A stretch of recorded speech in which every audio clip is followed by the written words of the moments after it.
Ladies and gentlemen, and esteemed guests and viewers joining us today, welcome to this insightful, thought provoking discussion on interfaith dynamics for harmonious society, a conversation on Christian Muslim relation and inclusivity.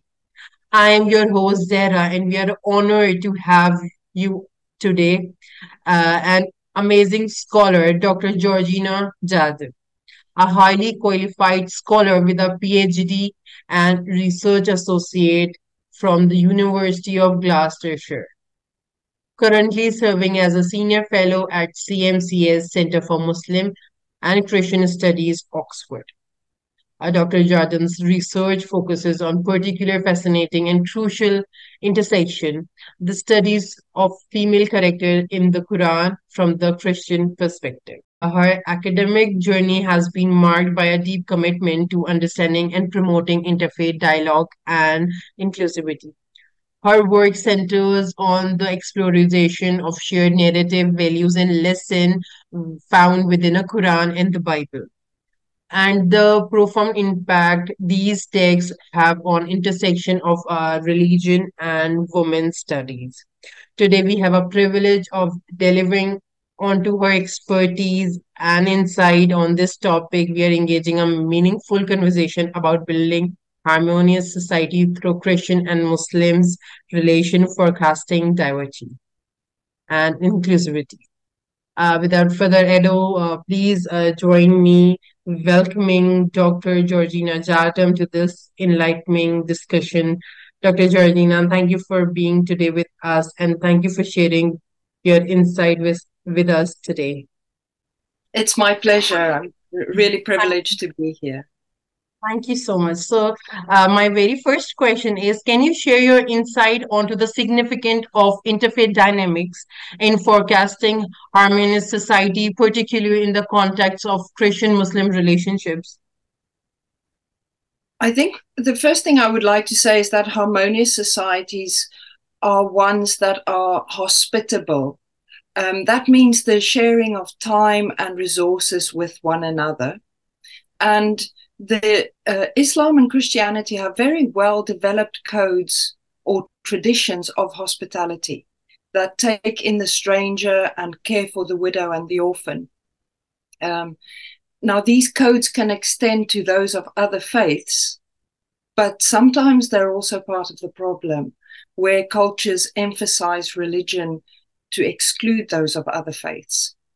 So where this works well between different faiths is where we develop a theology of the hospitality of God. And it is in this sense that Christians and Muslims can come together, as it were, to encounter each other in God's creation. So I hope to talk more about the hospitality of God later on. But first, we need to think about interfaith in the world of politics. And harmonious societies and interfaith dynamics are closely linked with governance around the world, where we find different forms of rule that each take a different view on the connection between religion and state. And so, of course, we can think of many examples. Some nation states specify one religion as part of their identity. Thinking of states such as Saudi Arabia or Israel or Iran that state a faith commitment in their constitution or in their ethos.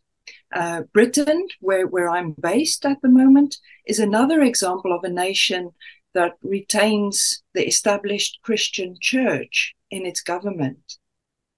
Other nations try to make a strict separation between religion and state, such as France or the United States. And still others acknowledge multiple faiths as part of the way their society expresses itself. But they may still culturally have a majority religion. So perhaps we can think of Indonesia with its principles of Pancasila, while it also has a Muslim majority country. And the reason why I point these out is that these structures have an effect not only in how faith is practiced separately in a given community, but because governance determines ideas about the common good. And so it can also determine how different religions may relate to each other, including the political discourse and views about who is the majority and who is the minority. Sometimes they link this with ethnic identities as well, apart from religion. So the reason I started talking about governance is that harmonious societies are not just the result of the relationships between communities and their religious beliefs, but are also affected by the politics of state and the rule of law. So governments can affect how much communities, such as Christians and Muslims, are allowed to talk to each other, to work out an understanding of the common good, and how much they're given permission to work together to bring that about. So to respond specifically to your question, the significance of good interfaith dynamics between Muslims and Christians contributes directly to harmonious societies. So the converse can also be true, where Muslims and Christians are fearful or distrustful of each other. The wider society is also affected by disharmony. Now, whether this is a result as a result of political interference or because of inherent differences in the community is what Muslims and Christians need to work out locally. Although, of course, we can learn from each other in other parts of the world too. Yeah, I'm amazed by your words. Your insights have added a depth to our conversation. Thank you so much. So, moving to the next question, as a specialist in Quran and Bible intersection, what common ground or shared themes have you observed between two religion texts that contribute to interfaith understanding? I've taken part in various forms of reading the Quran and the Bible together in academic circles and in grassroots activities. And in the almost decade that I've been involved, we've read many topics.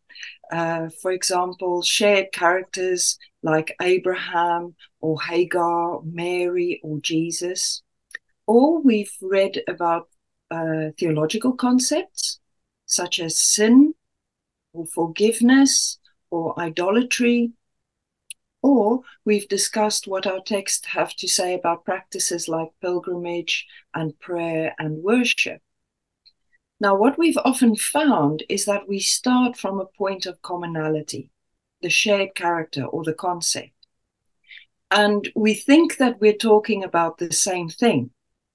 But then we soon discover that we're using the same term, yet we mean different things by it. So, for instance, when we start reading about Abraham's story in the Bible and the Quran, respectively, we see that there are different episodes in his life between the Bible and the Quran. In the Quran, it emphasizes his opposition to the idol worship of his father, so that his family throw him into a fire pit. And this is told in several episodes across the Quran. But the Bible does not contain these episodes. It is much more concerned with the covenant that God makes with Abraham and how he lives out his part of the covenant. So when we come together as Muslims and Christians to read and to discuss these topics, we learn that there are differences in our texts and in the meaning we ascribe to those texts. The understanding comes from the way we create a space for difference. How do we think carefully about the similarities and the differences, and how do we discuss them in a way that is respectful? So our practical motto at the Center for Muslim Christian Studies in Oxford, where I work, is to build respect while we seek truth. One of the things we do at the start of every session, reading the texts together, is to establish guidelines for our discussion. That includes the permission to disagree. We make clear that our discussion does not have to smooth over the differences, but that we are invited to explore the other's text and faith. We are allowed to give a response to the text and of our faith as we understand it. Of course, if you have to do this all just in one session, then it can become quite pressurized. So we create this space for follow-up, where you can study further and where you can have more discussion. And so we have a permanent space for reading the Quran and the Bible together that people can connect with as often or as regularly as they like. And one of the consequences is that reading the text of the other with the other gives us a deeper insight into their faith. But it also helps us to reflect on our own faith. We often hear participants say, "I've never thought about that." Or they'll say, "That's a new question to me." And this invites us to go deeper into our own text and our faith, while we're also learning about the other and while we're building relationship with them. The understanding follows not necessarily from agreement, but from thoughtful engagement with the person and with their sacred text. And this is what contributes to the interfaith understanding. Thank you, Mr. Jardim, for sharing profound insights with us today. Your expertise has been invaluable. Let's proceed to next question. How can religious leader and scholar contribute to building bridges for understanding and inclusivity between Christian and Muslim communities? Yes, this is very important. Scholars of both Islam and Christianity can help to resource their faith communities. And they can do this by careful and rigorous research into the history and into the sociology of their communities. Apart from reading the texts of Muslim and Christian traditions. Because one of the reasons why I would advise that is we can become fixated by today's issues in our own communities and the problems between different religions, especially when we stay in touch with constant news reports from around the world. But if we take the longer view, if we learn the history of Christian-Muslim relations and we consider the development of our traditions in relation to each other, it helps us to keep a perspective and not to become too wound up, as it were, in today's problems. If we do that, we can challenge our assumptions and we can learn how communities responded to each other in the past, so that we can learn how to avoid similar mistakes. Or, of course, we can also see what might have worked well previously. We can also grasp the reasons for current misunderstandings, which are often not due to the religions. One example I'd like to give is at the Center for Muslim Christian Studies, we've undertaken some historical studies. For instance, Muslim views of the Bible is one project, or another is looking at particular events that left a mark into the current day. So my one colleague, Dr. Rana Abu Musnes, researched the riots in Damascus in the late 19th century. These were always thought to be Muslims against Christians. But in her study, she researched all the correspondence and the literature that she could find around this event. And she found that a very large part of the problem was the politics of trade and power between Europe and the Ottoman Empire, and how these disrupted the commercial relations between the communities that then took on a religious identity because of the politics involved. So understanding the reason for strained relations and giving clear explanations may help us to find solutions. And these can come from within or from outside the religious traditions. And religious leaders can draw on this scholarship together with their religious teachings to guide their communities to a self-reflective view on their own faith. Leadership has sometimes constructed the identity of their community in contrast to the other, pointing out the failures of others to show how their community or their faith is better than the other. And this becomes even worse when we're not in contact with one another. So recently, some of us may have felt this, especially during the pandemic, when we were distanced from each other. This loss of contact means loss of humanity to some extent. And then when there's an issue in the news or a rumor going around on WhatsApp, we just project it onto the other because we're not in touch with each other. So religious leaders can build bridges and inclusivity by reminding us of the humanity of each person. Each person is a creation of God. And in seeing creation as the place of God's hospitality, we can be reminded that we bear some responsibility towards our neighbor. Both the Quran and the Bible have a beautiful example of tiny birds as a sign to reflect on God's care for creation and the treatment of his creatures. In the Bible, it's in the Gospel of Matthew 10, verse 29, and in the Quran, it's in the chapter Suratul Nahl, the 16th chapter, ayat 79. So if we see how much God cares for even tiny birds, how much more should we care for our fellow human beings? And this is an example how religious leaders can bring teaching and modeling good relations between neighbors together to build the bridges. I agreed with you. Thank you so much for shedding light onto this important theme. So, could you please highlight some key challenges that arise in Christian-Muslims relations, and how can these challenges be effectively addressed to promote mutual respect and cooperation? This is a difficult question. Challenges are always difficult to address. And I would say there are two things that perhaps are the main challenges in Christian-Muslim relations. The first one is the idea of grievances. Some communities or individuals in those communities can carry grievances that have stemmed from difficult relationships in the past.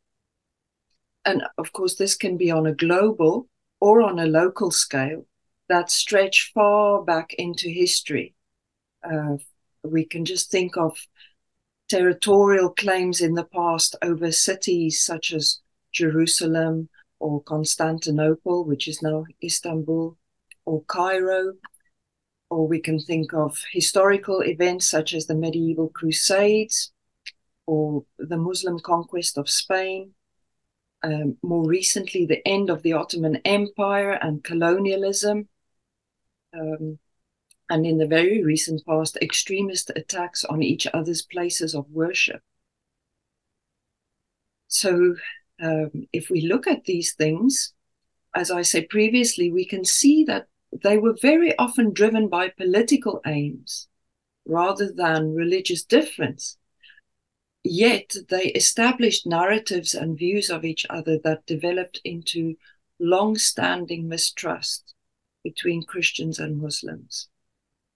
And these grievances feed stereotypes of each other that are easily activated by a simple label that is attached to people in the here and now. And these things, of course, these grievances can also lead us to question each other's motives, so that there's a bias towards the other even before we've met them. And the other thing is scapegoating. That is another challenge that may have come from a far distant time. And it's the way we blame others for problems in our own societies. Poor management by leadership or a lack of resources are sometimes blamed on others, which then leads these groups to be ostracized or to be persecuted. we see this especially at times of crises, or natural crises, perhaps like drought or epidemics, or the destruction of livelihoods. Here's another example from a recent seminar where Professor Philip Jenkins explained how changes in changes in the climate drive religious upheaval. And this was a topic of a book he wrote in 2021 called Climate Catastrophe and Faith. And in this book, he points out that these problems often then lead to scapegoating of others because of these problems. So when we do that, of course, we avoid the hard work of examining our own problems and holding our own societies to account. And instead, we blame others for our difficulties. So in addressing these challenges, unfortunately, there are no easy solutions to address grievances and scapegoating. As we can see, they develop over a long time, or they're often the result of suffering in communities. But we can try and ensure that people are not isolated from each other as they work out these problems, that they have access to a rounded education, and that they can learn together so that they can get to know one another as whole human beings in the present time. And hopefully in that way we can overcome some of these challenges that face our communities. Dr. Jardim, your contribution have certainly broadened our perspectives. Thank you. So next question is related to your research. In your research, you have explored the interplay of religion and women's studies. How does this intersection contribute to enhancing interfaith dialogue and cooperation, particularly amongst Christian and Muslim women? So firstly, I'd like to say that the topic of women and religion is not only one that is relevant to women. Understanding the way in which our texts present women and comparing that with the way traditions have treated women can help all of us, men and women, to understand more deeply the principles of our faith and how these are lived out. In looking at this topic, we can check for tendencies that elevate one text above the other, and we can think about the reasons why we do that. For instance, we can ask whether we have traditions that silence women or that limit their practices of faith. And then we can seriously consider where these come from. Are they prescribed in the text? And if so, is this the only way that women are presented? Or do we find that rather we are reading selectively and therefore creating practices in our traditions that might not be from the texts? And these questions can help us review the way we all engage with our texts and to what extent we might use them for our own self-interest. Now, this reflection is not necessarily as a result of interfaith dialogue. It can be an intra-faith process, meaning an internal conversation between Christians or between Muslims only. Sometimes we might want to do that before we engage with each other.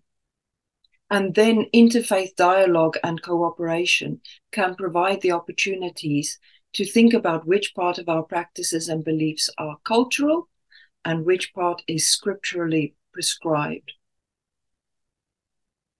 Now, to focus on the cooperation between women is that it often allows them to bring their skills and their talents to the community, or it even helps them to learn new skills. Women who sometimes find themselves marginalized in their communities create space for each other and encourage each other to talk about their faith. We have a network in the United Kingdom called the Interfaith Network. I'll just hold up this report that they commissioned recently. where they make clear that there are numerous reasons why women set up and take part in women's local initiatives, such as making friends with women of different backgrounds, seeking understanding of other faiths, and to raise awareness of their own, developing skills and confidence in areas such as public speaking and community leadership. They may help develop and deepen bonds between local communities. They might like artistic expression or working on social issues. Sometimes it's just simply about conversation and shared activities. But in some cases, there is also a factor of finding a space that is more welcoming and safe than contexts where women's voices may not be fully heard, or where they may experience prejudice, constraint, or even misogyny. It is clear there remains a need in some contexts to address community or other barriers to participation.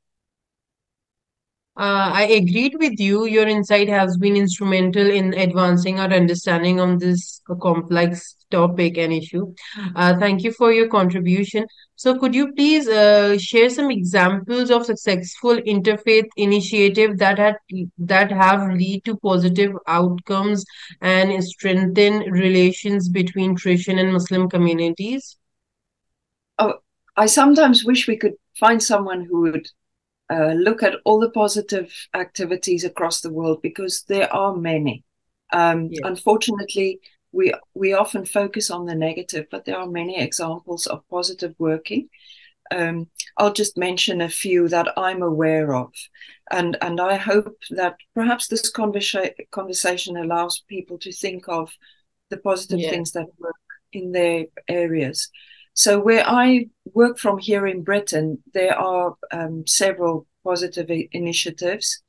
I mentioned the Interfaith Network of the United Kingdom. It promotes a National Interfaith Week. So the second week of November every year is National Interfaith Week, where it provides an awareness and an opportunity for people to work across faiths. And so the Interfaith Network will advertise these events on their website, and they'll promote it. Things like the Big Iftar, which is becoming really popular here in Britain, or Meetings for Better Understanding is another model of meeting. Another network is scripturalreasoning.org. This is an activity that reads the Quran and the Bible together, or it also includes other faiths, not just Christians and Muslims. It developed out of the Cambridge Interfaith program, and it's also a growing activity of reading the scriptures of different religious traditions together. And this is something that can happen at academic level or at a grassroots level. Here locally, we have what is called the Holy Book Club, where we read the text together on a grassroots level. Another really positive initiative is in Indonesia, like Ikhtiar Jakarta, which produced interfaith training and resources for environmental awareness. And I'm happy to say it's starting to be recognized widely that Indonesia has a very creative and energetic environmental movement that works within and across religious boundaries. Also in Indonesia, there was the Memorandum of Understanding that was signed between the Christian organization, World Evangelical Alliance, and the Muslim organization, the Nahdlatul Ulama, that acknowledged Christian and Muslim religion as faiths that are called to invite others to faith. This may be acknowledged in our dialogues, and so it's not something that has to be avoided, and they made this explicit in their Memorandum of Understanding. In Africa, there is a recent successful outlawing of witchcraft accusations in Ghana. This was spearheaded by the Sane Institute that brings Muslim and Christian scholarship together. And they lobbied successfully to have this law passed by the parliament there. In my country of origin, South Africa, there is also an organization called Gift of the Givers that has a Muslim founder, but it has become very well known for working across religious divides to provide help and disaster relief. There are also many examples of what we might call post-crisis meetings in the face of extremism.